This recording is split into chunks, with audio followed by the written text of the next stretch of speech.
Okay, my guys, welcome to the first AFC North talk. This is something, if you follow me, you follow my channel, you seeing Ace and you seeing Mr. Tony here. And yes, we're missing the clown fan.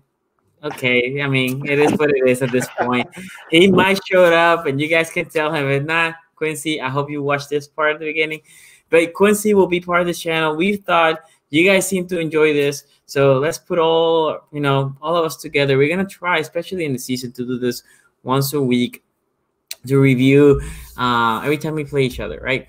So obviously, Sonny from SCG Sports. I'm going to let the other guys introduce themselves. And like I said, this is basically a collaboration with AFC North. Ace, take it, man. Yes, my name is Ace Boogie. I'm representing the Cincinnati Bengals on this channel. Had so much fun with these guys. I love the perspectives that they bring, and we wanted to do something a little bit different and bring you guys a full scope of the AFC North from all of our vantage points. And we also like coming together and talking about different topics. This one is going to primarily be free agency, but I am Ace Boogie of New Stripe City. I'm Tony Serino. I am formerly of Locked On Steelers. So anyone who's watching who knew me from there, I have a show again. Here I am. I'm excited to do this with you guys because, look, this was one of those things where the first time we got together, it felt like that was special. And I'm glad we did it again. And now here we are. We can do it on a weekly basis. I'm excited. And I'm excited not only because, when I go on these podcasts, I usually make Ravens fans really angry. I'm excited now that I can not only make Ravens fans really angry, I also want to make Browns fans and Bengals fans really angry. So doing that on a weekly basis is just going to bring some joy to my heart. Okay, so before we go into the specific free agency per AFC North, let's talk of how much the coronavirus is affecting Houston. Hopkins got traded for nothing. I mean, we're about to get serious for a second. Okay, we're gonna do a serious coronavirus thing. All right, got the joke, got it. Okay, for real, for COVID-19, wash your hands, stay away from people, safe. Stay safe. Okay, but now Houston, you have a problem.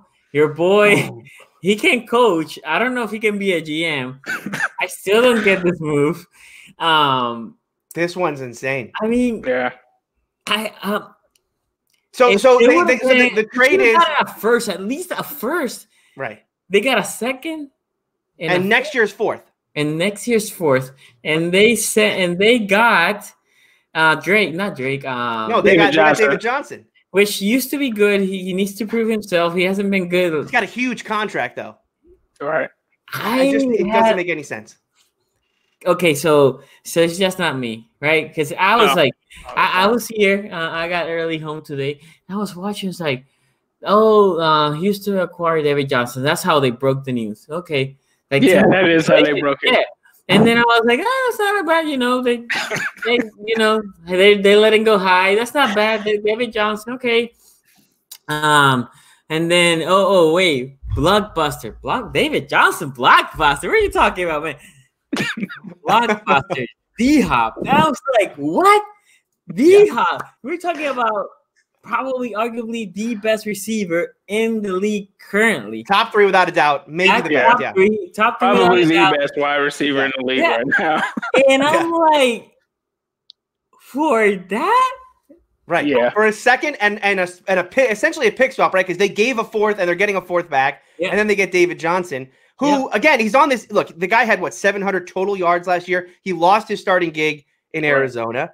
So, it is a position that continually we kind of find out, you don't need to pay the big money for these guys because as long as you have a competent offense around your running back, you can put what would be a middle-of-the-road running back into a system and let them flourish. So this is a crazy deal. And look, the Steelers got rid of Antonio Brown a year ago for a third and a fifth-round pick, and I ripped that. A second and a fourth, I guess, is more compensation than the Steelers got for Antonio Brown. But does Hopkins have the same baggage that AB had a year ago? Absolutely not. And you hear these rumors that he didn't get along with Bill O'Brien, but this is an insane trade for Houston. I feel bad, honestly, for DeAndre Hopkins, who's a great quarterback, who now all of a sudden lost his his safety valve and his great wide receiver. You're talking about Watson. You feel bad for Watson. Yeah, sorry. Yeah, I definitely feel bad for him as well. I think it was a movie gallery trade for the Arizona Cardinals, and I think it was – no. It was a movie gallery trade for the Houston Texans, and it was a blockbuster for Cardinals. Pretty much the Cardinals. Yeah. I mean, you're pairing Kyler Murray with the best wide receiver essentially in the league. I mean, he's top 3 no matter what, and you're not getting that much back for him. Just an awful move. Even if you don't like the guy, you got to get something better than that for him, in my opinion. Right.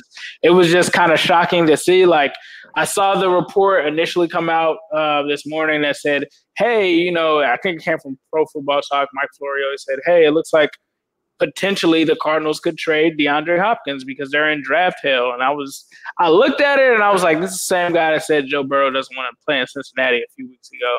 So I'm not sure if I'm really taking this take.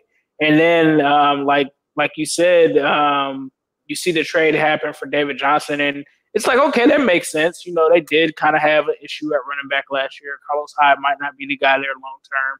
Duke Johnson really isn't a starter. So, okay, this makes sense. And then, like you said, you just see it come across the screen, and it's just like, what? And I'm like, is Nuke 30 or something? Like, I had to go and look at his age, and he's 27 years old. Right. He's in the prime of his career. Yeah. This is just going to end all bad. I mean, especially when you see that David Johnson is kind of a shell of himself, and you see a lot of running backs like Todd Gurley and a lot of these guys just not living up to the expectation of those big contracts.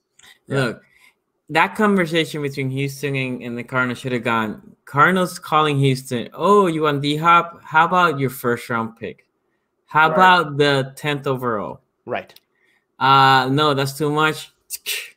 Like, is DeForest Buckner better than DeAndre Hopkins? I don't think he's more of a difference maker, right? I mean, he may be a better defensive tackle, but he's not a better defensive tackle. Buckner is a good, not great. I think he's been. I actually think the Niners. I would have kept Buckner and not Amsterdam. I like Buckner better than Amsterdam, but they are good because that D line is great. It's hell of a great, and that helps those guys.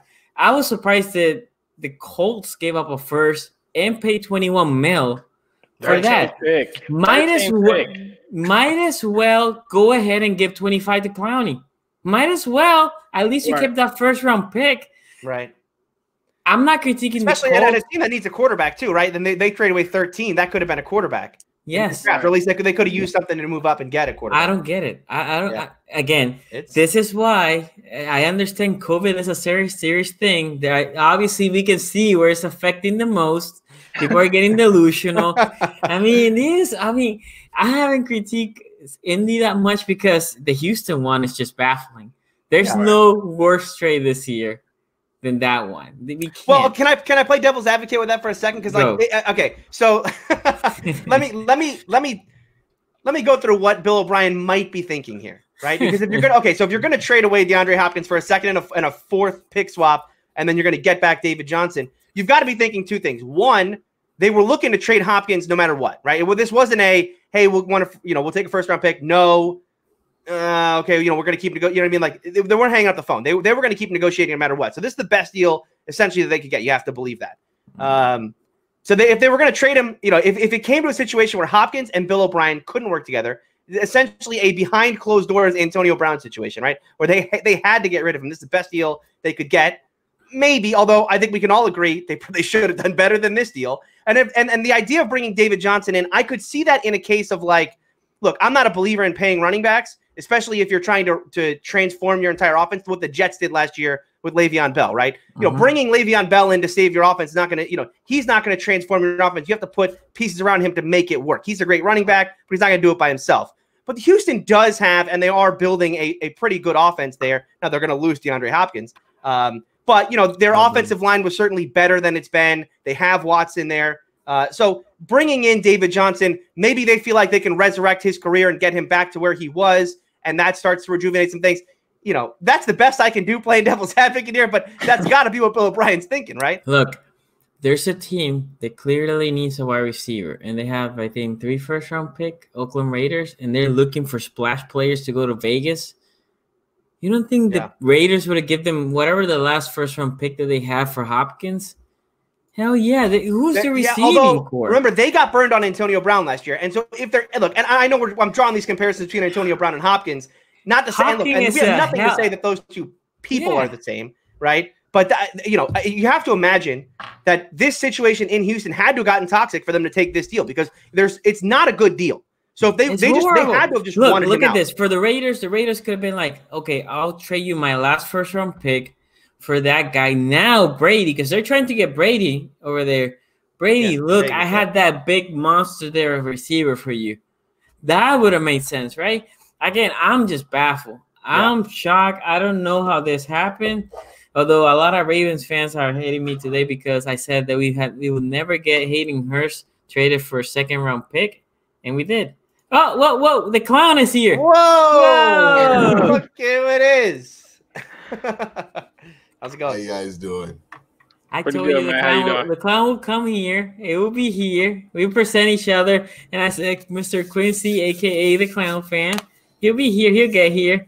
Oh yeah. It's been a decent day despite all this mess going on with the virus. I'm ready to talk to all y'all about this free agency fiasco right now. I think me and Sonny gonna be on the same page, but I'm pretty sure Tony and Ace. We're on the same page as well. Me and Tony are on the same page. We're lined up with the side of the screen that you're on. Yeah, not a whole lot going on over here. Tony can't be too not happy though, because it's not like he expected anything to happen today. So some breaking news is that the Raiders and Mariota are close to a deal. We were just talking about the Raiders. Mariota, okay. Marcus keep going to places that don't make sense for him. Honestly, even in at Oregon, he was not really a fit there. They never use Marcus to his strengths. Everybody tries to make him a traditional drop back passer. Right. He's not good at being a drop back passer. Nope.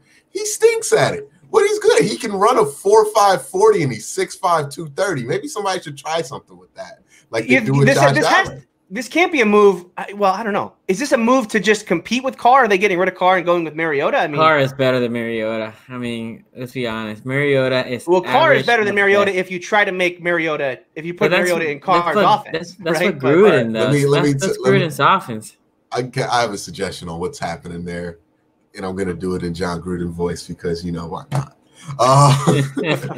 I'm pretty sure John Gruden saw, probably worked out Marcus Mariota. Was like, hey, that Marcus Mariota, he's got a lot of talent. He's got a lot of skill, a lot of things that you want to see at the quarterback position, man. He's a real good football guy. So I'm going to bring him in. He's going to light a fire under Derek Carr because they're both guys who are really fast that never run. And you know what? That's what football's about. So I'm going to bring them in. One of them's going to have to start running, and we're going to be ready to play football this season, man. Oh, my goodness. Love it. Okay, so before we keep going, I do want Quincy's take on the Hopkins trade. So we all commented on that. Quincy, what is your take on that one? Hey, man, I thought the Browns did that. I woke up like we had Sean Hopkins. We just traded him. What happened? No, it's obviously insane. Whatever happened there, there's some kind of breakdown. This is to everybody that jumps on down the Browns' throat and goes like, "Hey, this is why football guys are needed, and you need football guys." This is the downside to football guys. They have incredible pride, incredible ego, and they do stupid things like this, which is trade your best player because you feel like he ain't trying to do your workout. That is ultimately what this probably comes down to is stupidity and Deshaun Hopkins realizing that I'm probably the best player here. You can't talk to me like that. And, Bill O'Brien being like, oh, we'll see what goes on. It's that whole stupid thing. And honestly, remember how bad everybody thought the Giants got fleeced by the Browns last year for Odell Beckham? Regardless of what you think about this, Deshaun, my goodness, Hopkins is a better wide receiver. He is. Than OBJ. He's a more reliable end zone threat. He's a bigger target. He has done better numbers for longer. Even as a Browns fan, I have to admit this. And they got so much less. Yeah. The Giants look like they did a good job on that trade in comparison to what happened here. So it's just ridiculous. Quincy, I was comparing it to the Antonio Brown trade because it's a second and a fourth, right? The Steelers got a third and a fifth. It's actually closer to the Antonio Brown thing, and that is because Antonio Brown, had lost his mind at the end there, and that's all the Steelers could get for it. It had to be that something behind the scenes between the Texans and Hopkins. Hopkins broke down, right? That they felt like they just had to get rid of him at any cost, similar to the Steelers, right? I can't imagine what that is because, if it's that bad, it's going to be hard to hide. Even the Pittsburgh Steelers, with everything that they pride themselves in and how they keep everything inside the organization, could not hide the disaster that Antonio Brown was becoming. And Antonio Brown was such a disaster at that point, and they honestly almost got the same compensation. And this dude's not even in the NFL anymore. That's how bad of a mess he was. He flamed directly out the league. Right, dude who's probably talented enough to be a Hall of Famer and the top wide receiver in this league. And now he's making trash albums right now and I don't even music videos. Bro, I have to block Antonio Brown on Twitter. I was like, this is getting ridiculous. I don't have Antonio Brown on Twitter. Okay, so I'm still shocked. Hey, in my opinion, Hopkins is definitely better than OBJ. Look, regardless of what he has done with Watson. Before Watson, he had a carousel of quarterbacks. The dude wasn't saying a word. He went there. He did this job. He was producing. I mean, with people that they're not even in the league. I guess Keenum was there for a minute, and he's still in the league because we're gonna talk about him soon. But yeah, I'm just shocked. Anyway, so let's talk AFC North. And let's do the two quick teams very quick here. Let's talk about. Yeah. Let's talk about the Bengals. Yeah, let's start with the Bengals. I got a lot. I can go for an hour and a half on the major moves the Steelers have made today. Let's start with the Bengals. Because the Bengals, I haven't heard. No, they signed somebody. I don't remember the person. They spent like $8 million on something, right? Signed AJ Green. AJ Green, we just franchise tagged him, which we've known that they were going to do for months. They put tenders on a bunch of bums that nobody even cared about, which is like $8 million. And they pretty much twiddled their thumbs for the rest of the day after, reports came out 13 days ago through Ian Rappaport that the Bengals were going to be active in free agency to get rid of the narrative that they claimed at the time that the Bengals had for not spending money in free agency. And they didn't do anything. The only thing that was exciting today was that they possibly looked into dealing Andy Dalton to the Chicago Bears, but I think they're playing a pretty dangerous game of chicken when it comes to that. There's still potential to see if they're waiting on this Tom Brady thing to kind of figure itself out. I'm not sure if that's a second potential suitor, but I think that those are really their only two options. But severely disappointed as a fan, not surprised, but pretty much disappointed that they pretty much caved into the narrative where they have money, but they're not doing anything with it. So what do you think Joe Burrow's doing watching free agency? Joe Burrow is probably watching this free agency and is probably thinking to himself, Carson Palmer was right. That's what he's probably thinking right now because in terms of what Carson said this front office does, they don't prioritize winning. So to have guys out there, and I wasn't expecting them to go after, a Byron Jones or anything like that, but I at least thought that Graham Glasgow or, Nick Kwiatkowski, these aren't like household names that I wanted them to sign, but they, from what it seems like, didn't even put feelers out on these guys. And they literally have huge holes at the left guard position, which, Sonny, we've talked about the offensive line a lot. They've got huge holes at the linebacker position. Like right now, they don't have anyone there except for Jermaine Pratt. So we expected them to at least do something, but they have done absolutely nothing. They lost Clayton Fedulum. That was a big loss because he was a special teams ace and he was a pretty solid backup safety. And essentially, they haven't done anything to get better. They've just remained the status quo as a team that won 2 games last year. You would think that there would be some kind of aggressiveness, but there clearly was not. Yeah, I was surprised because for me, the Bengals were gonna. That's my opinion. I was like, okay, Steelers are gonna do shit, and the Bengals are coming, and they're gonna at least overpay for line because they're gonna show Burrow, dude, we want to protect you. You're the franchise. You're coming here. That's our main thing. So I was shocked that they didn't go after O-line. I was not expecting them to go to corners, linebackers, none of that. Because they probably think this is a couple-year plan. But O-line, so they can protect Joe Burrow, I thought that was gonna be it. So I was shocked that I didn't see any targets for the O line. Nah, they really think that Michael Jordan is the answer, which is scary to even think. And they cut Cordy Glenn, who was essentially our best tackle. So I don't know what the Bengals are doing. I don't know what their plan is. I mean, there is something to not getting involved right now, right? Because this is the overpay time when, you got guys like Eric Flowers making $10 million a year and whatnot. Yes. There is something to like waiting until the second wave to kind of get more value. I understand where you're coming from, right? Because the Bengals are, a team, picking first overall for a reason, right? They were not very good last year. They have a ton of holes. But I guess there's, there's time here in the next couple of days. Maybe they pick up steam. But the reality is, when you're a bad team, you have to overpay, because if the Bengals offered the same as a competitor team, usually that player is going to be with them on competing, right? So as a bad team, you have to overpay until you get better, and then you're in that position. Go ahead, Quincy. I'm going to tell you, Ace, I know you're disappointed right now in the Bengals. I know you're upset, but I honestly don't think this is a bad thing that you guys didn't sign anybody.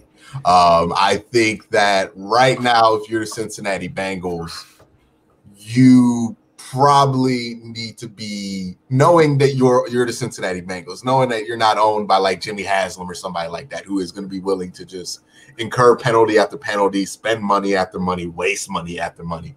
I think it's very important that you take the build nice and slow. I think right now you have not enough, but you have enough. Well, you have a good amount of support around him, especially if you can draft well on the offensive line, which is a huge question mark. But if you can draft well on the offensive line, you have enough support around Joe Burrow to where he can develop at his young in his first 2 years without having to worry about you stunting his growth. I don't think the roster is that bad to that point. I think they will probably find some solutions that aren't Mike Jordan on the offensive line. But I understand your disappointment with the team. But I think also the Bengals understood that they're at a decent enough place. They know they're going to be able to get Joe Burrow. They know that, hey, they have enough here to support him when it comes to weapons, that he's not going to get stunted. And they're going to wait until they know exactly what they have with Joe Burrow. And then if they're going to make that once in a decade, spending spree, they're going to want to make sure they do it to capitalize on a window that's going to be there if Joe Burrow turns out to be who everybody thinks he's going to be. And so instead of being wrapped up in these 2-3 year deals that you're going to have to overpay if you're the Bengals to get these guys right now, because I'm a Browns fan, we've done this whole rodeo and sucked and signed Paul Kruger to $10 million deal because we just need to sign somebody on the first day. And we got all excited about it. They had the big press conference. We were convinced Paul Kruger was going to be like the next TJ Watt or J.J. Watt. And, it never bore fruit. And by the time this team was ready to do anything good, we're trying to get rid of his contract. So I think, it's structurally for the Bengals, it makes a lot of sense to slow it down, be smart, make incremental upgrades in free agency, 1 or 2 year deals if they're going to be a decent name, if they're going to be, but I think actually what the Bengals did was along the lines of what I thought they would do, and I think it's actually beneficial to them in their plan on rebuilding if they want to get back better. And you guys are also getting Jonah Williams, which I love him coming out of the draft last year. He was my favorite O-line. It's like an extra pick this year. Right, it is. Yeah. It is. That's true. Yeah. Okay, let's go with the Squealers, because the Squealers were hot. Making moves left and right. So, can you tell us, Tony, everything that the Steelers have done and how happy you are? Today was a great day for the Steelers. As always, they were as busy as anyone in free agency, signing exactly no one today and just restructuring a bunch of deals to get under the salary cap. So, with the CBA being signed over the weekend, that allowed the Steelers to do the restructures they needed to do. It also gave them the ability to make the space they were going to need for the biggest move of their day, which is franchise tagging Bud Dupree. Now, Bud Dupree had a slow start to his career, but finally in his 5th year, he, pardon the pun here, turned the corner as an edge rusher. And so, I think he is worth, what he's going to make, $15.5 million this year. It's going to be interesting to see if they sign him to a long-term deal, but essentially they're going to have him for this year. And I think that's good because you pair him alongside TJ Watt, and you have the core of a very formidable front seven, and the secondary behind it also pretty good last year. So that defense should be where it was last year. But to do that, they did have to cut a bunch of players, and this is where the Steelers are going to run into some problems this year. We'll talk about it. The depth problems in Pittsburgh are going to be real. They cut Anthony Chickillo, who was their swing outside linebacker. That saved them $5 million. They cut Mark Barron, someone they signed last year from the Rams. He was pretty much a starter all year. Again, a flexible player for them, not very good, but he did bring some athleticism that they didn't have at inside linebacker. Devin Bush, I think, is hopefully going to have to take a bigger role in the defense next year. That saved them about $5.5 million. They cut Johnny Holton, the player no one knows about, but the Steelers threw to him about once a game, trying to get a deep ball. Never got there, but they tried it. They tried it 16 times, and then they looked to trade Ramon Foster this morning, and he got word of that and said, I'm out, and he retired. So that saved them another $4 million. They also restructured a couple players. They restructured Vance McDonald. They restructured Chris Boswell. Look, this is a team right now that is over the cap. They are trying to get under the cap. They have more moves to make later this week. They have to give tenders to guys like Mike Hilton, Zach Banner, Matt Filer, BJ Finney's an unrestricted free agent as a guard, and a player that can not only play guard but center when Pouncey gets hurt. So they have a lot of moves they have to make to clear up even more cap space. The Steelers are not going to be signing any big names this week. What they're going to be doing is trying to make a bunch of cap space so they can keep the guys they already have and get into the draft and fill these spots. And the problem for them is they're going to go into next season losing a bunch of players. They already lost Javon Hargrave today. He signed a big deal with the Eagles a couple minutes before we started recording here. The Steelers' problem in 2020 is going to be twofold. One, we talked about this a million times, is Ben Roethlisberger going to be healthy again? And two, is this team going to have depth issues at so many different positions that it's just going to be a domino thing of something happens week 2, a guy goes down, and then they can't fill that gap, and it just kind of it spirals from there. So that's the worry in Pittsburgh. But I think keeping Bud Dupree is the news of the day in Pittsburgh. So you think at this point the Steelers are not positioned to win now mode? That's not what. No, they're in win now. Oh no, they're in win now mode, but they're in keep this core together. Because remember, last year, everyone thinks that last year's Steelers team is this disaster. It was an 8-8 team that had 2 of the worst quarterbacks in football, right? I mean, they had a duck starting for them at quarterback at the end of the year. You had the mask. Come on, you were excited about I like Duck. No, I like Duck. He didn't play well at the end of last year. We can all admit. Duck like that. Duck didn't play well at the end of last year. Listen, I watched those last 3 games. They were not great. So if they get Ben Roethlisberger back, they have a core offensively that hopefully they can work with, and hopefully Connor can stay healthy, and they're going to maybe augment that with a running back in the draft. But I know they're definitely in win now mode. I think this is a team that feels like they have a 2-year window. The next 2 years, they can win a Super Bowl, and then Ben's going to retire, and we go into quarterback hell. But in the meantime, this is their window. The reason why I say you would have thought if they really were in the win now mode, and Quincy and Ace, you can agree with me or disagree with me, is if they really wanted Dupree, they should have signed him to a long-term deal, lower that cap hit, because if they're win now mode, they can push that money for the future. Cap problems no more. Well, they may end up doing that. It's just I know early days. But every day that passes is a day that you're losing the ability to get a player. If they wanted to keep Dupree, they should have signed him to a long-term deal. Well, okay. Here's what I'd say to that. If you're going to sign Bud Dupree long term, I actually think that's a bad thing for the Steelers, because I agree. They can't sign Bud Dupree today and TJ Watt tomorrow, and then Juju's contract comes up, and then Minka's contract finally comes up, right? They've got 2. Then Devin Bush's contract comes up, right? You're going to have whatever's going to be in $30-40 million tied up at edge rusher between him and TJ Watt. And you have no quarterback, so you have space. We have no quarterback. Yeah, we got $34 million of a quarterback right now. Okay, so that's another problem for the Steelers. I think look, it's an all-in thing for this year. I don't actually expect them to sign Bud Dupree to a long-term deal, because look, the market for Bud Dupree starts at $16 million. What he's making this year, he's going to say, look, I want an average salary of $16 million a year. I don't think the Steelers should pay that for Bud Dupree. I think they should put that money towards a TJ Watt next year. So that's where the Steelers are right now. I think that the Bud Dupree thing is for this year only. Yes, they could lower that today by getting rid of by signing him to a long-term deal. But you're kicking the can down the road, and they've got some bigger contracts coming up. Some guys you want to keep even more than Bud Dupree. I'm talking about TJ Watt, Minka, Juju. Those are guys who have to be higher priority. Go ahead, Ace. My question is, Javon Hargrave, how big of a loss is that for you guys? Because A lot of people talked about how, how much potential that he had. He was very disruptive for you guys. From a Steelers fan perspective, is that a huge loss for you guys, or is it just, he's replaceable?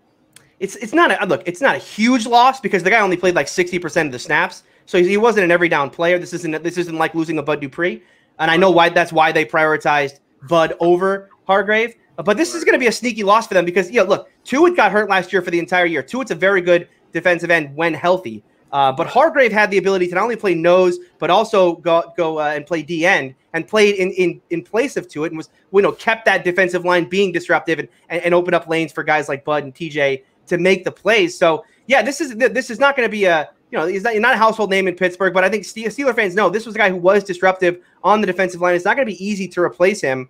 And this is another one of those spots where the Steelers are going to have depth issue now where, okay, so last year Tuitt went down and they were fine because Hargrave came in and Hargrave played well. Hargrave's not here anymore. So it's Tyson Alualu and a bunch of guys who we've never heard of or someone they're going to pick up in the draft. They have no money to go and replace Javon Hargrave.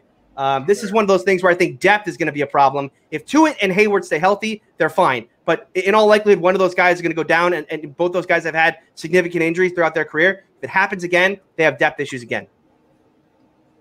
Okay. Yeah, I think the Steelers are in trouble, man. I think the Steelers are in trouble with no depth. And It's a theme every time we do this. The noodle arm of Big Ben will get you. It's a robot arm, okay? It's a steel elbow that he's got. Okay. Robot Steelers. I think they just had kind of a, I don't know, it's just a business as usual kind of free agency period. They didn't really have any they didn't have any, I don't think, any decisions that are going to affect how many games they were or were not going to win this season. This free agency is going to reflect just like their regular season. It really doesn't matter. It all depends on what Big Ben can do. I think that's if Big Ben can lead a top-ranked offense, if he can lead the league in passing yards, hey, it's going to be an interesting race at the top of the AFC North.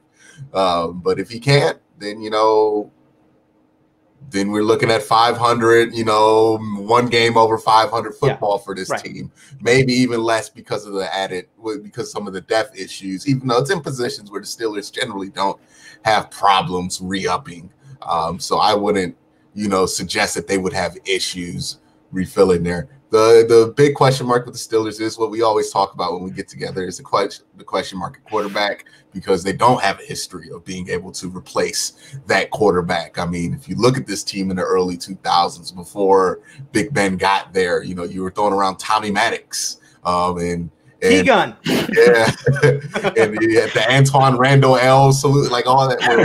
Hey, he threw a touchdown in the Super Bowl. Randall L is a hero. Yeah, you had a lot of different solutions that people don't remember because they weren't there for it. But it was troubling for the Steelers, and they were only able to really get there because the whole AFC North just wasn't playing offense at that time. Because even the Ravens were throwing out Kyle Bowler at the time and Trent Dilfer. I mean, the Bengals, little Charlie Batch action in there as well. Hey, Charlie was good.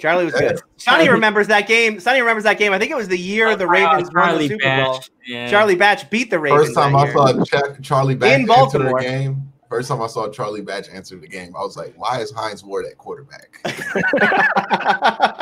What is going on?" Yeah, Steeler fans. I think there are a lot of Steeler fans who don't realize how good they've had it in the Ben Roethlisberger era. Because growing up, I mean, the quarterbacks I watched as a kid were Bubby Brister, Neil O'Donnell, Kent Graham, Mike Tomczak, then Cordell Stewart, who I loved. Cordell Stewart was my favorite. But he didn't have a great career. He was okay. And then you go into Tommy Maddox and then finally Ben Roethlisberger. But look, no Steeler fan should be looking forward to the time when Ben Roethlisberger does have to hang him up, because we talked about this before. The Steelers are headed for quarterback hell. I mean, they thought Mason Rudolph was the answer, right? This is a team that was so excited to get Mason Rudolph. They traded up to get him in the third round. They thought, what a value! We got a first round quarterback. Nope, no, you didn't. So we're gonna try that one again in a couple years. That was supposed to be the guy you guys stole from us, right? We're so excited. Yeah. Listen, if you go back and watch that post draft press conference with Tomlin and Colbert, they're so excited to have gotten him. I mean, they're beaming about having been able to get Mason Rudolph in the third round. Wow. Oh man, hadn't worked out. But I remember the Browns were excited about how they got Brandon Whedon at 27. It happens, man. Yeah. Brandon Whedon, man. I love Brandon Whedon. That's one of my favorites. Oh, goodness, yeah. So I talked to a Steelers fan today, and he was saying, because he was asking me, Sonny, you know about football. Is there any way we can go to the league and say, here's Mason Rudolph, can we get a refund?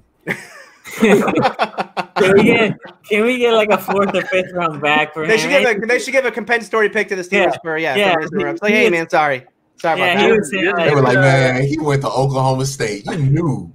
All you guys have to do is get Bill O'Brien on the line, and he'll work out a deal for you.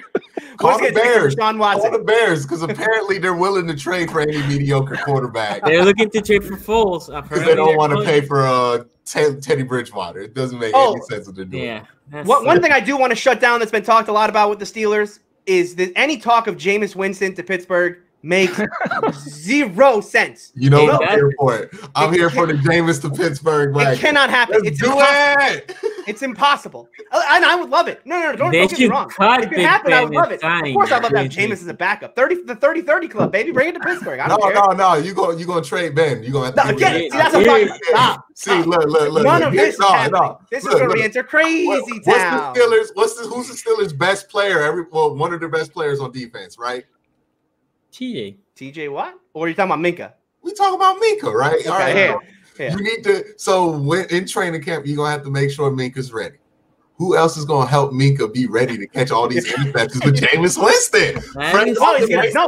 Surgery. So look, Minka. No. That's why the Bucs defense is so bad, because in training camp, Jameis is making it so easy for him. They get into a regular game, and the defense is like, wait, why aren't they just throwing it right to me? I don't understand. He's going to be catching every ball that's thrown their way, because they were like, hey, baby, we've been on the judge machine all training camp. Yeah.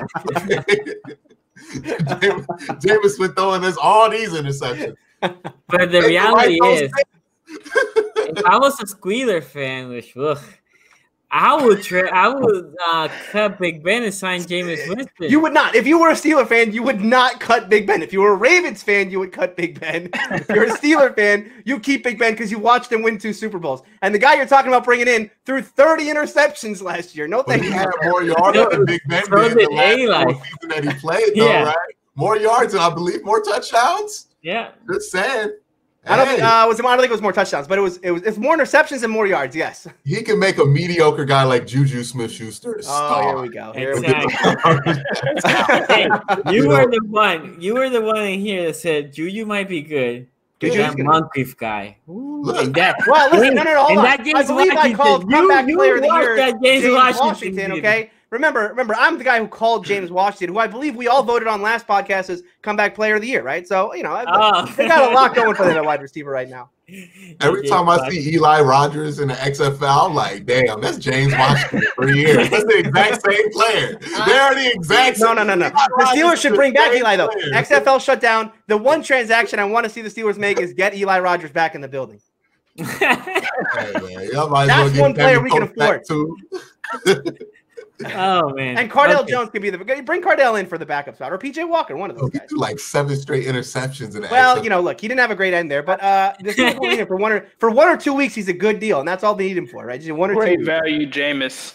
Go ahead and get great value, Jameis in there. Look, man, you gotta get Jameis in there, man. Y'all got to get Jameis in there. Y'all got to get some youth. Y'all got to get some talent. Yeah.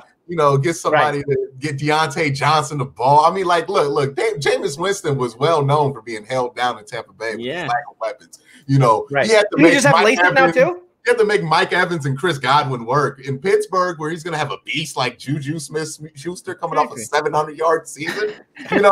I think he's going to be able to do real damage. James the Burner Washington on the outside. Nobody can touch him. Comeback player of the year, James Washington. Okay, listen, I told you guys that guy was going to have 700 yards here, and he did. Accept your apology. Chris Godwin to James Washington is like going from the A10 to the Big Ten. Big time. Grading wide receivers who had Mason Rudolph and Duck Hodges as their quarterback. Maybe not. Maybe we give him a pass that year. Jameis Winston might be the only guy to convince Moncrief to come back, and I know that's your boy. Moncrief is not my boy. I know you drafted Absolutely him. not my point. It's one of the dumbest takes I've ever had. I'm gonna have a lot on this podcast, so we can keep a tally going. But Moncrief, so far, my dumbest take as a Steelers podcast host. I thought he was going to be a fantastic receiver for them, and then I think he caught. I'm going to look it up here. 4 passes for 15 yards this year. So, how many targets? 15 targets on 15 targets. So he's 0 for 10. I believe he started 0 for 10. So he's 4 or 5. 15 yards on he's getting better. Targets. That's horrible. Okay. That was Tony's boy. Okay, let's move on. Let's talk about the 2 teams that are making moves. So let's start with Quincy and the Clowns. So before you were here, Tony was saying the Browns won the offseason. They're trying to win the offseason. Back-to-back offseason shots. Which I would argue Put the Dolphins. Banner up. I think the Dolphins are actually trying to sign anybody that has a pulse.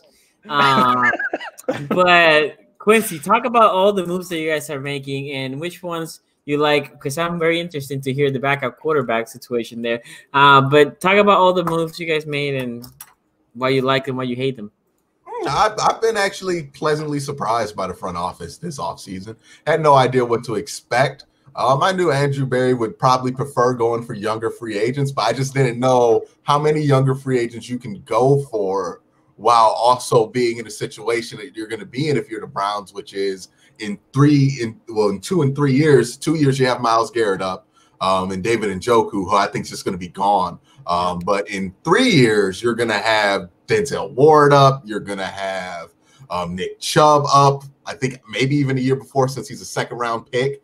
And you're going to have Baker Mayfield up. So I was like, they have cap space, but they don't really have flexibility because presumably you're going to want to keep those young pieces on this team because those are 3, hopefully, and I'm speaking about Baker Mayfield, the other 2 are more locks in this sense, Pro Bowl level players that you're talking about. So I was interested to see what they were going to go in, knowing that's their mentality, if they were ever going to sign some young players to, smaller, shorter deals. And, they weren't small deals, but they definitely were manageable deals, and they were the correct amount of lengths, years on them. I think Jack Conklin was a pleasant surprise that they were able to get. I thought we were going to have to look at somewhere in Anthony Costanzo, Jason Peters kind of duct tape patchwork kind of fix for that left tackle position. And price-wise wasn't bad. Yeah, and I know Jack Conklin's not a left tackle, but he's a right tackle, but he's going to flip side for $22 million a year, which is what they're going to pay him in that first year. And then you go to a guy like Austin Hooper, again, a good tight end. The money's a little high, but I think the commitment and the money in the area shows a clear change in direction to what this offense is going to look like, which is more twin tight end sets, more play action, more of that offense that you saw Baker Mayfield thrive in. Not this offense they had last year where, they hardly had tight ends out there. David Njoku was a complete afterthought the entire season. They were throwing the third string guys like Ricky Seals-Jones and trying to make all these weird things happen. I think it's a commitment to just getting the offense fixed, getting Baker Mayfield right. I think once you get that, then everything else will fall in line. A lot of money on that offense. I mean, you got at least $10 million on your top 3 targets in Austin Hooper, Jarvis Landry, and Odell Beckham. Excuse me, Cat's going to be coming up here. But it's going to be worth it if you can open it up. And I think the Browns are making a clear bet here that they probably aren't going to fill all the holes they have on the defensive line and that linebacker and in the secondary. And they're probably just going to go all in here with trying to have a very good offense. So I've been pleased. The Case Keenum one's the only one where I'm like, I don't know if $6 million a year for a backup quarterback makes a ton of sense. But given the style that the Browns are going to play, given the familiarity Chase Keenum has with the offenses that Baker Mayfield has come from, I believe Chase played under Lincoln Riley. It's had a similar transition into the league, is a shorter guy. Maybe they feel like there's some value there in some mentor and leadership that Baker can get from Case Keenum that's worth that money. We'll see. I do worry that Case Keenum's too good of a backup that if Baker has like one bad game at the beginning of the season, people are going to start calling for him. But all in all, I think these were these were solid moves by the Browns. I don't think they were the biggest, flashiest moves. I didn't really expect them to do much today. But this was a good move. This was a move in the right direction, and I hope they continue to take steps. It's an encouraging thing to see from the front office, to be honest. So the only question that I have is, obviously you also tag Hunt for 3.26 mil. Oh, and the tender on him. Yeah, they tender, which is it's not bad. But how do you think? Do you think there's gonna be a problem in the offense when Baker is not throwing the ball to OBJ and Landry a lot? Because they seem to have a little bit of, they were. I would say to credit to OBJ, he wasn't making like public tantrums, but he's going to every sideline before the game and saying, "Come get me." Let's not forget that story. Allegedly. let's not forget that story. The "come get me" stuff happened, or at least it got reported. But that I was surprised when they got Hooper, because I was like, okay, I understand that another threat in the end zone. I'm assuming Njoku might get traded, might just roll with it because he's cheap right now. But now you have a lot of mouths to feed with a lot of egos. Hooper doesn't strike me as an ego guy, but you just pay him $11 million. You want him to produce. Baker, Landry, a lot of egos. And Njoku, obviously, he wants to make cake soon, so he wants to, to get the ball. How do you think they're gonna manage that? I think honestly it's gonna be a lot easier, because when I watched the Browns last year, sure, they had all these guys that they had to feed, but then they would get, into all these weird packages where they have their fourth string wide receiver out there. I mean, how many times did, the Steelers see Kadero Hodge out there, for the Browns, who was just an undrafted guy, not even supposed to be on the team. When the Browns have all these options and mouths to feed. I think it's simplifying it to having an offense that, yeah, sure, there's a lot of mouths to feed, but you're going to have an offense to where those are really the only options that you're worried about on the team. You're going to run a lot of 2 tight end sets, which means a lot of time. Oh, we lost him. Oh, it was the cat. I'm sure it was the cat. It must have been. I'm interested. I'm interested that he thinks they're going to keep Njoku, because I have a feeling. Yeah. Weren't there rumors that they were going to trade Njoku last year at the trade deadline? I felt like that meant that they were going to trade him. Yeah. When I saw it come across, I was like, that must mean Njoku's on the trade block. Yeah, I think so too. I mean, I know Stefanski can run some 2 tight end sets, and wasn't it that he came from Minnesota where they had Irv Smith and Kyle Rudolph, right? Yes. So he may run 2 tight end sets there, but I don't know. I wonder what the value they could get for Njoku is. Well, so the Ravens just traded a tight end, right? Yeah, and they got a second and a fourth, right? You swapped fourth. No, and a fifth. Okay. A second and a fifth, and then we traded. So we got a second and a fifth, and we traded Hayden and a fourth. Right. So I mean, there's value to get there. Yeah, your point about the kind of mouths to feed in the Browns office, I think, is the right one, because I always went back to last year when Kareem Hunt was brought in. And I kept thinking to myself, boy, Nick Chubb is having a fantastic year. And every time you're giving Kareem Hunt the ball, you're not giving Nick Chubb the ball. And that's a mistake to me, right? And I understand you don't want to run a guy into the ground. The Steelers did this with Le'Veon, giving him 400-plus touches. And you shorten a guy's career, no doubt about it. And maybe that's part of the calculus there. But, boy, you have Chubb and you have Hunt there. I feel like you go with one, right? I mean, clearly the guy is Chubb. At wide receiver, it's fine to have all the options they have at wide receiver are fine. Tight end, though, is another one where, I feel like, okay, the 2 tight end set is fine, but you're gonna have 2 tight ends and 2 running backs and all these wide receivers. It is a too many mouths to feed situation. Yeah, I mean, I would disagree though, just because. Welcome back. Yeah, I can't unplug my computer. Yeah. We called it. The cat, right? It was the cat. No, she sat on my tower and unplugged everything. Okay, so I had to put her in a different room. But yeah, it's just do you think Njoku's on the trade block? Who? Njoku. Do you think Njoku's on the trade block? I can see it. Honestly, I don't think Njoku's gonna. I don't know what the deal is with him. I don't know what they think about him. Last year was very weird how they handled him. I wouldn't count him as a mouth that you have to feed. necessarily. You know, if you're David Njoku, honestly, if you get like 6 touchdowns and 400 yards, you had a hell of so, you know, that being said, you know, it's the mouse to feed thing. It's really not going to be that difficult of a problem because, again, you're only going to have Jarvis and Odell out there mainly, you know, as the wide receivers. So they're going to get their fair share of the load from Baker, especially Jarvis, since he's going to be such a reliable threat on, you know, short third down situations. And then, you know, with Hooper and Njoku, you know, their job is also to block for Nick Chubb and Kareem Hunt. And Kareem Hunt can get his production. They showed that those two can perfectly coexist last season in the backfield. So really, honestly, all you're adding to last year's team is a more competent structure and a more competent tight end to that equation. And I think that's going to be fine. I mean, like last year, even like Odell didn't have a great season, but like a lot of that was up to the offense and Odell and Baker themselves not having great seasons. And, you know, the opportunities were still there for him to go over 1,200 yards if he wanted to, just like Jarvis Landry was able to.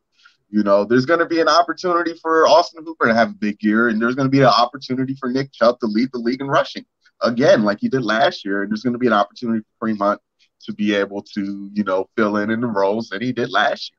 So the miles to feed thing, I don't really worry about that. And honestly, it's not a problem unless the team sucks. So, you know, these are things we only talk about if they utterly fail. Right. And ultimately, you know, if the team's good, is not really a point, you know. So I don't think they have too many mouths to feed. I don't think that's ever the problem. It's about if they can figure out the structure for all of these guys. And, you know, once they're able to do that, they'll be able to do it. I mean, nobody asks if the Kansas City Chiefs can feed all these miles they have on their offense, you know, because they have a competent structure where they prove that they can get the ball to Travis Kelce, get the ball to, you know, Sammy Watkins, get the ball to Tyreek Hill, get the ball to Nico Perriman. Mm-hmm. So it's like, you know, nobody ever, if you're good and you're competent, these aren't questions that have to be asked. But since the Browns haven't been competent, I get why the question's asked. I just think it's not going to be a problem unless they suck. And if they suck, it's going to be more. It's not going to be because they had too much talent. It's going to be because they're incompetent.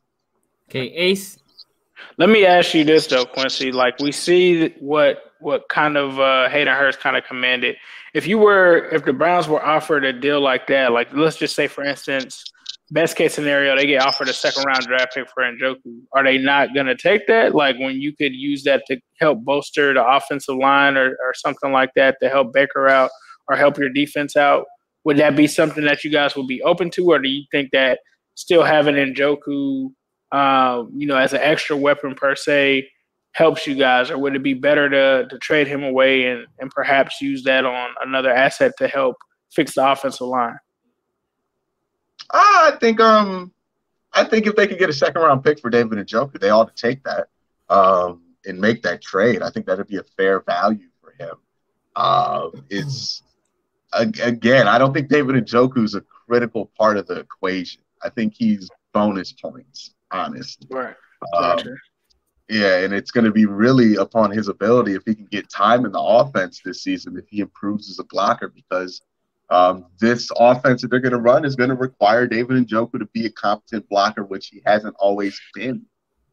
So, you know, if the Browns do get a 2nd-round pick offer or even a 3rd-round pick offer, I would not be surprised if they took it because, you know, at this point, I don't think David Njoku is a big part of their plan. All right. Okay, so my other question was going to be on the Kareem Hunt. Do you think if there will be looking to trade Kareem Hunt? No, why would they do that?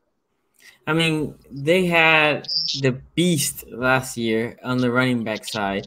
And like Tony was saying, that takes carries away from him. I figure, you know, if you get Kareem Hunt there, Kareem Hunt probably next year is going to be a free agent. He wants to get the ball more, right? So he's a guy that wants to hold on here. Quincy has a double camera situation going on here. There you go. Yeah, what you're saying? Hold on. We have feedback. Oh, we're going to go mega echo. There you go. Okay. No, so what I was saying is you have this the situation that Kareem Hunt is gonna demand the ball because he wants to do good, because he wants to get paid next year. That's why I think they might look to trade him and then maybe sign a rookie to be taking some of the load out of Chubb, but not a guy that wants to have the ball so that he can shine and get paid next year. So I think what Sonny is saying is you guys fall into kind of the dilemma that the Bengals have right now, right? Where we have Giovanni Bernard and we've got, and obviously Kareem Hunt's way better than Giovanni Bernard, but we've got Giovanni Bernard and we've got Joe Mixon, right? And we suck at using them together. Like, you guys are probably better when it comes to using them, but we kind of got to a point where it's like we had to pretty much give Joe Mixon the lion's share of the carries for him to be Joe Mixon. Because whenever we would try to like swap it and give Gio like 10 carries, it just took away from what Joe Mixon could potentially do as the complete lion's share starter. So I think that's what Sonny's kind of getting at is, does he is Chubb better off with him being the lion's share guy versus him having to give 15 carries or so to Kareem Hunt a game where they kind of cancel each other out in terms of getting a rhythm going? I think I don't think that's going to be an issue because I don't think they're going to take carries away from Nick Chubb. If you look at how they used him last year, I think it's probably going to be a similar case, even though there's a different coaching staff. Either the Browns are going to run them both an incredible amount like the 49ers have, or they're going to make Nick Chubb the bell cow, and then have Kareem Hunt function as kind of a secondary option from the backfield and more of a third option as a wide receiver. I think that's what's carved out for Kareem Hunt, and at $3 million, it's kind of a fair role for him to play, since I don't think anybody's going to take a second-round tender to get him.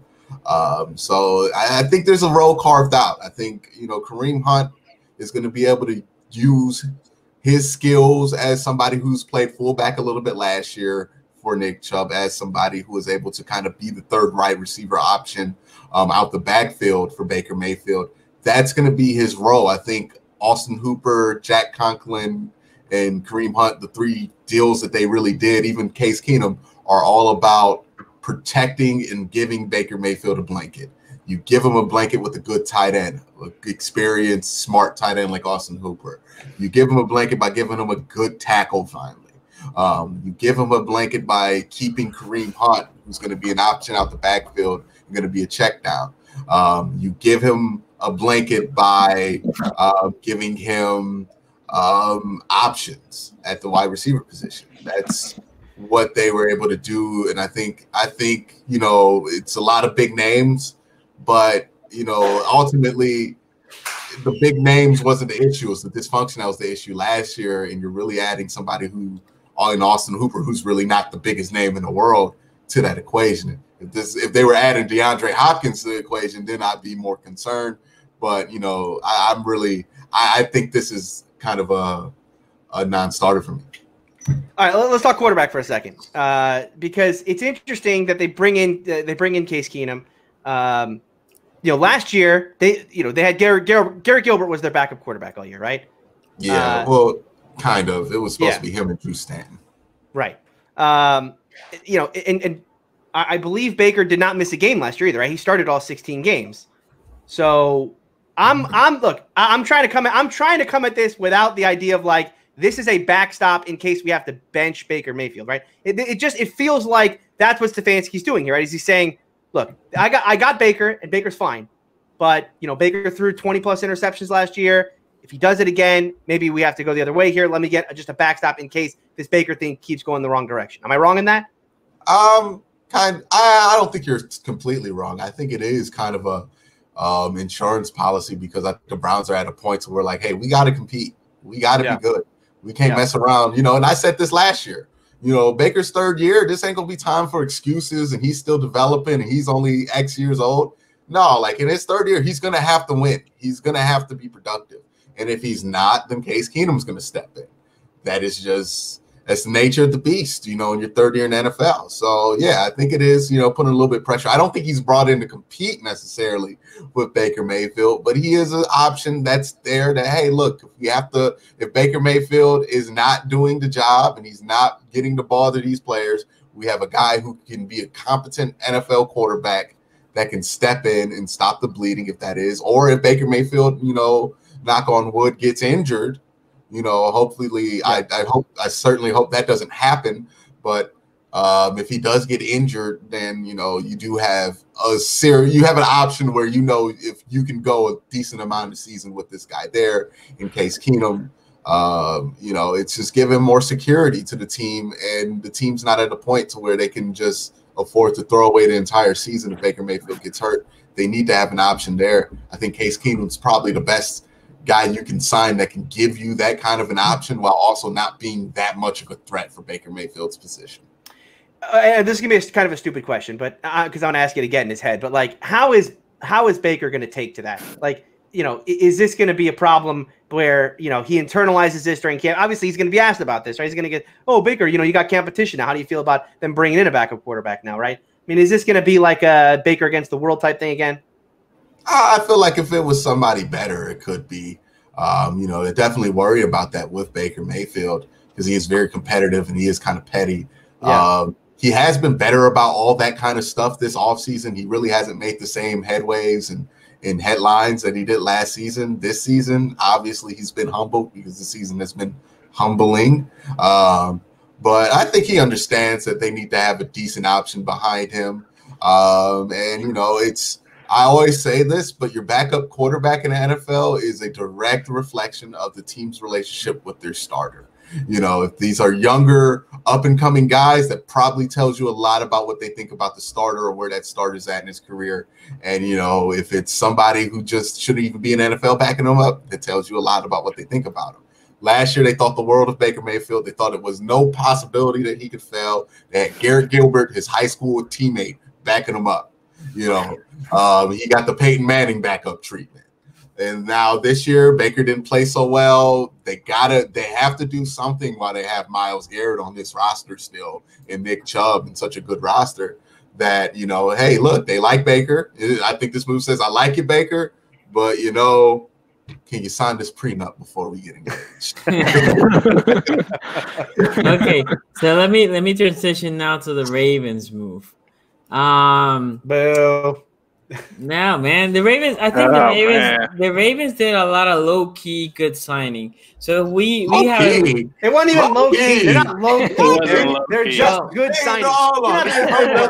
We won the division. My God. There's been nothing low key about this from the Ravens or a reaction from Ravens fan. I have seen Engraven partying on Twitter. He has. He's straight.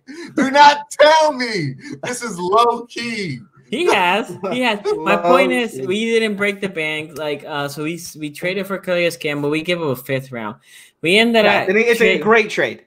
Yeah. So we ended up trading 2 5ths for Marcus Peters and Calais Campbell's, and then we still had 1 5th for the kicker that we traded to the Vikings that got cut the week after we traded him. So we still had that 5th round. We traded Hayden Hurst, so we got a tight end that we need to replace at some point. But we got a 2nd, and we basically swapped 4th, I think. Let me see. We gave up a 2nd and a 4th. We traded Hurst and a 4th, and we got a 2nd and a 5th. So basically 4th and 5th, and they kind of cancel each other. So we got a 2nd for Hurst. And then we just signed Michael Brockers to bolster that interior D-line. I think all those moves are good. I think we as Ravens fans were like, damn it, we knew our D-line was our weakest point with the middle linebackers. And we were, okay, Tennessee ran through us. We cannot sign Michael Pierce. He's going to get overpaid. We think he's going to get overpaid as one of the top-rated nose tackles for PFF. We got Brockers. We got Calais Campbell. We're going to kick Brandon Williams to more his natural position in the nose tackle. I think we have a very solid interior D-lineman. Now, we still had Judon, which I think we're going to trade. The other thing the Ravens are positioning themselves, if they want, is they have assets now to go trade up into the draft if they like one of the outside rushers to bring him to Baltimore. And that way they still have some flexibility of cap if they do that. So I think the Ravens are doing, I call it low key because we didn't go up and break out the bank. We didn't go up and spend a bunch of money in a guy like Hooper or the top lineman, right? So you see Van Noy is a position that we needed. That guy got overpaid. He's in the Dolphins, right? And a couple of the other positions that we really needed, they got overpaid. Michael Brockers, 3 for $30. I mean, that's $10 million per year. That's a solid. It's a middle of a pack signing. I think it's one of those that you're like, this is a guy that bolsters your defense. Definitely a starter. Good character guy. Can be an anchor there in that 3-4 DT position. And that's what the Ravens needed. We didn't break the bank. Now, Judon is the one thing, right? Because he that's Bud Dupree is counting 16 or 17. 15.8 is what it is. So that is a lot of money for Judon, or tied up, not for Judon, but tied up. So the question is, what will the Ravens do next with Judon? Will they trade him? Supposedly, the Jets are looking to give up a 2nd and a 5th for Judon. So that's a trade that I think we should explore because that 2nd is a top 3 second. So that's definitely a trade that I probably will take if they think, because after that, now you have a 1st and 2 seconds. Now you really can move up in the draft and get whoever that top rusher the Ravens think it can fit their mold. Go get him. So I think the Ravens did good in this first day of free agency, and they usually are more of a day 2 and day 3 of free agency. So I'm looking at, is overthecap.com correct here? Because I'm looking at your cap space here, and it's $4.9 million. It's not a whole lot to work with right now. Yeah. We're kind of in Steelers territory over here, you know? Might be a little quiet for a couple days.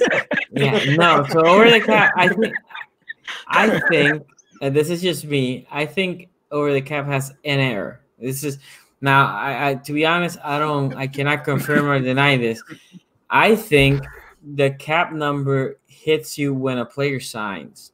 So the same thing for Dupree, the same thing for Judon. I don't think Judon has signed the tag. I don't think Dupree has signed the tag. That Calais Campbell isn't cheap. No, he's not. No, he's 15. No. He's $15 million. Yeah. And he's 33. I didn't realize he's 33. And you look at him. Look, he had 6.5 sacks last year. Yeah, but he's a 2-year deal. Worth in 4 years. Yeah. True. He's a 2-year deal. He's a good player, but he's a good player. Quincy. I got some breaking news. I'm only going to break it because it's stupid that it's happening. But you guys all remember Eric Murray of the Cleveland Browns, right? Yeah. Some of you aren't familiar with him. I'm not surprised. The Texans have just given him 3 years, $20 million. Of course, it's the Texans. I'm telling you. Oh, the Texans. Okay, Texans. Okay, never mind. It makes total sense. This dude was thrown in as like, here you go. When we gave the Chiefs Emmanuel Ogbah. They just gave him 3 years, $20 million. I didn't even consider that. Did he start for Cleveland? No, not really. He stunk. Yeah, he was like a spot player, right? $7 million, almost $7 million. What is Bill O'Brien's going to get fired? He's going to get fired by the end of he hired himself as general manager. He can't get fired. He hired himself. That's the problem. He's going to buy the team next is what's going to happen, okay? Here's how good Eric Murray is. The progression he's going on.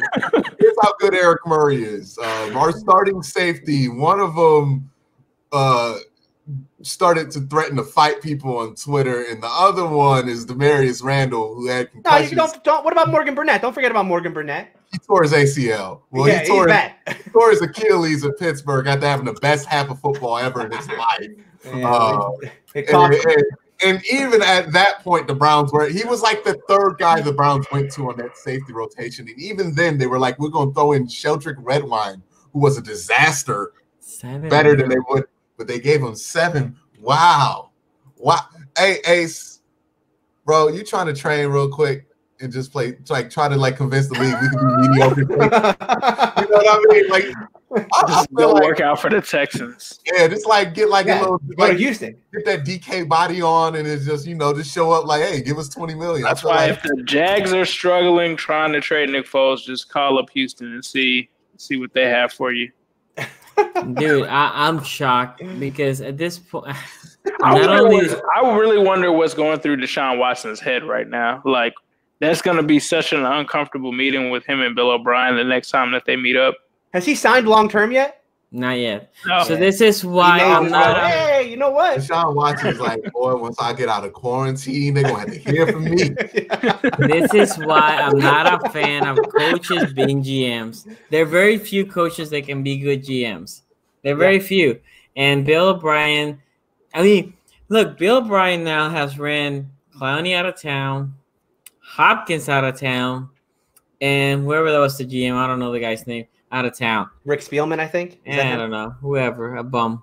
But anyway, that's 3 guys, and he has to have pictures of the owner. He has to. Well, remember, I mean, they keep making the playoffs. The thing about him is, he keeps doing the one and done thing in the playoffs. Yep. Yeah, that's true. And actually, they won this. They won this year because the Bills completely collapsed. I mean, the Bills should have won that game. But this is why I don't disagree that he might be a good coach, but as a GM, I don't even know that he's a good coach. He's not a good coach. I mean, he's following the lead of Bill Belichick, who is one of the most overrated GMs of all time. Yeah. No, he's actually a bad GM. I mean, he's actually a bad GM. Bill Belichick. The hoodie. Yeah, he makes more bad moves than he does good moves. Now, he also has Brady. I mean, like Bill Belichick. I heard somebody say this, and it's the absolute right thing, especially if you listen to hip hop.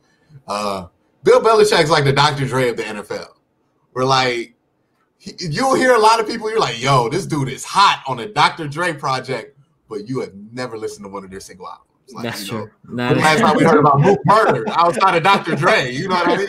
There are dudes you only know about because they was cool with Dre, and then once they get away from Dre, it's like, whoa, what happened? What happened? Yeah. Jamie Collins, he get away from that Dr. Dre, all of a sudden he and the Browns being mediocre, get back over there. Oh my goodness, he's hot. He got bars. It's insane.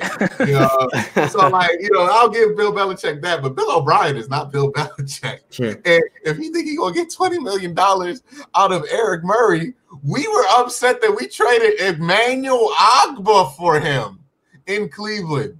Emmanuel Ogbah. We were like, we're not getting proper value for this dude we paid $900,000 for. And they just gave this man $20 million over. It's like the year where all those NBA players just getting ridiculous deals. You saw like just bums get like 6 years, $40 million. Oh man, that's wow. Crazy. Yeah, man. Look, but my point is, got quarantined and Bill O'Brien lost his damn mind. Because Houston has to pay Tunsil. They have to. There's no option because they gave up 2 first-round picks. Right, no, they're paying Tunsil. They're paying Tunsil. That's not. I don't know. They didn't even want to pay their best player. Supposedly him and the coach didn't get along. So didn't they just sign Hopkins last year? No, if Hopkins had 3 years left. If you can't get along with Hopkins and the person that Hopkins is, I don't think you get along with Laramie Tunsil. Hopkins signed in 2017. Laramie Tunsil ain't necessarily towing the line down there in Houston. That's not what he's been known for in his career. Tunsil's probably going there like, what are you gonna do with me, bro? Are you really gonna cut me after you give 2 first-round picks? Are you really gonna cut me? Yeah. Tunsil like, hey, bro, you read the new CBA. You know what I'm doing right now. That's true. All right, as long as we're breaking news here, we got Mariota to the Raiders happened, and also there's a report now from Boston that the Dolphins have entered the Tom Brady picture and are very interested. My God. Which, look, we're all waiting for that domino to fall, right? Because all of us want to see Tom Brady over in the NFC. Go to Tampa. Sure, that's a great. I think he's gonna. I think the Tampa thing there's actually a chance that can happen. It should be. Yeah. Big time receivers. Fit, wouldn't it? That'd be an awful fit, though. Him in a Bruce Arians system at his age. Arians wants. Arians wants to air it out.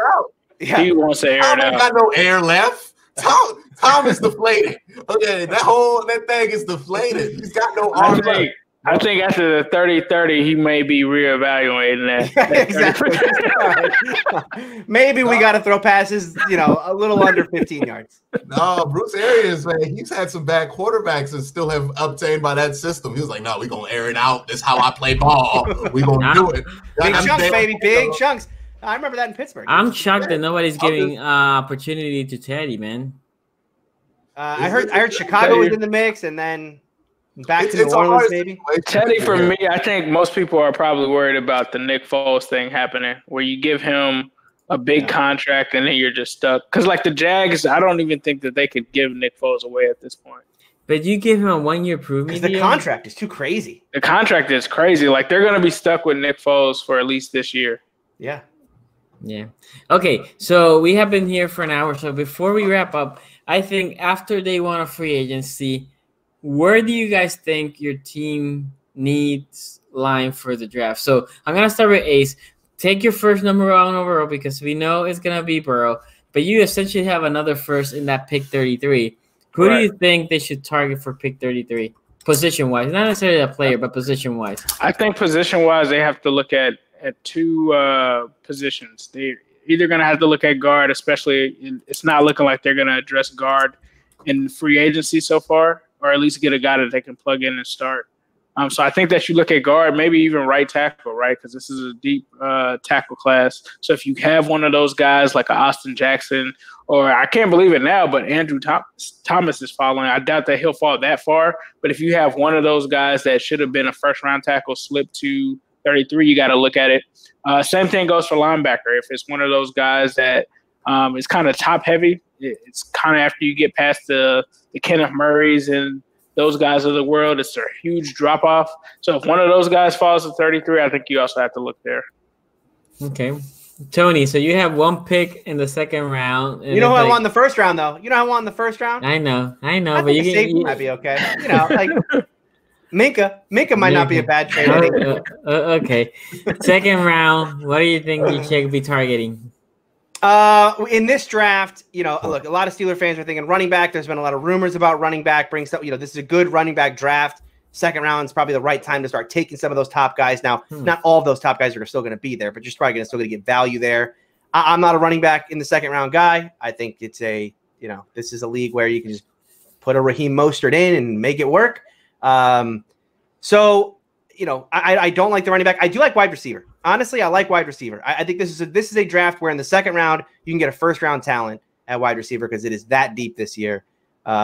So whoever, look, there's a lot of guys. They met with the kid from TCU, Jalen. Reagor. Yeah, he's good. He's good, and I don't know if he lasts to the second round, but you know, look, the Steelers have a very good history of drafting wide receivers. Yeah, James White.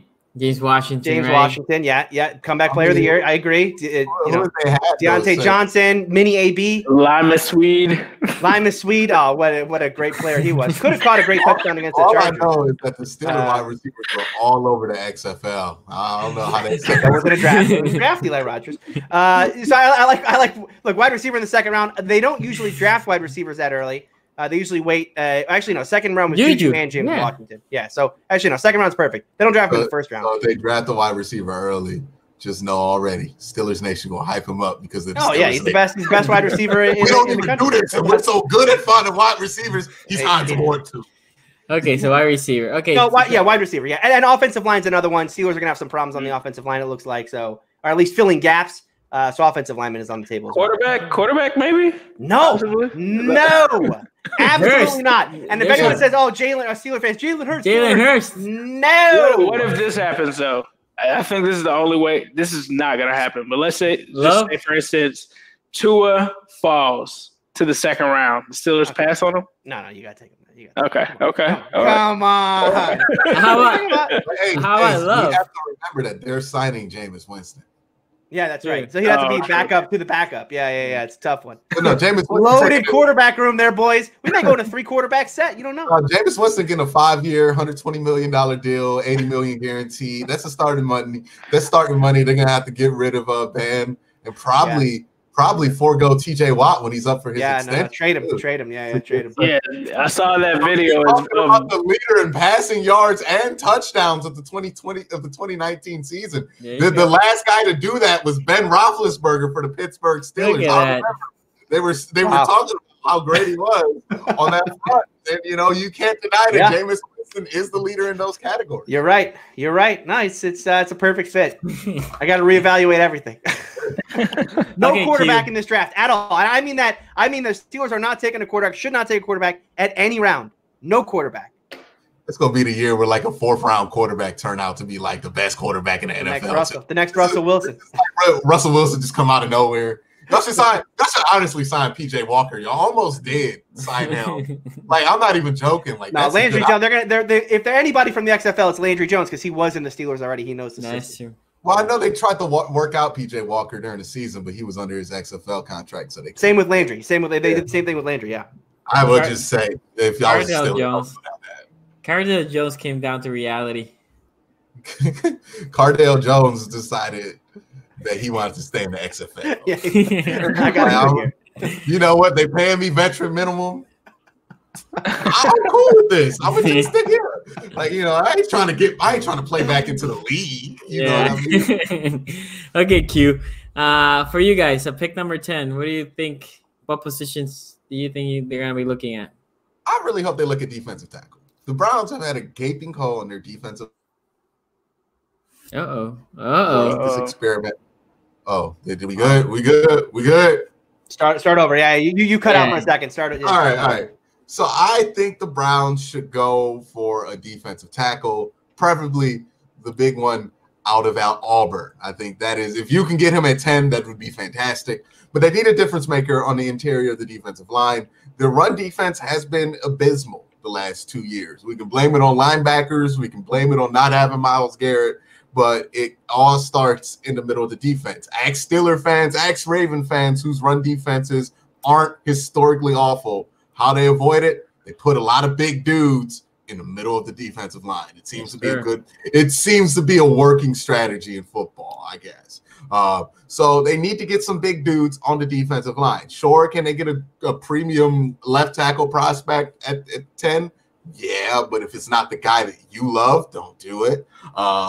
I think the bigger hole is honestly at that defensive line position. This defense has looked so much worse when they don't have, especially when they don't have Myles Garrett. But even when they have Myles Garrett, they have looked so much worse and been so much more vulnerable because the inability to stop the run. And in a division that's going to have Joe Mixon, in a division that's going to have James Conner, I guess, in a division that's going to have, you know, Lamar Jackson and Mark Ingram, you know, the best running attack in the NFL, you have to be able to stop the run. You cannot bleed on the ground. It doesn't matter how many points you can score because the teams can bleed you like that. You're going to have no shot.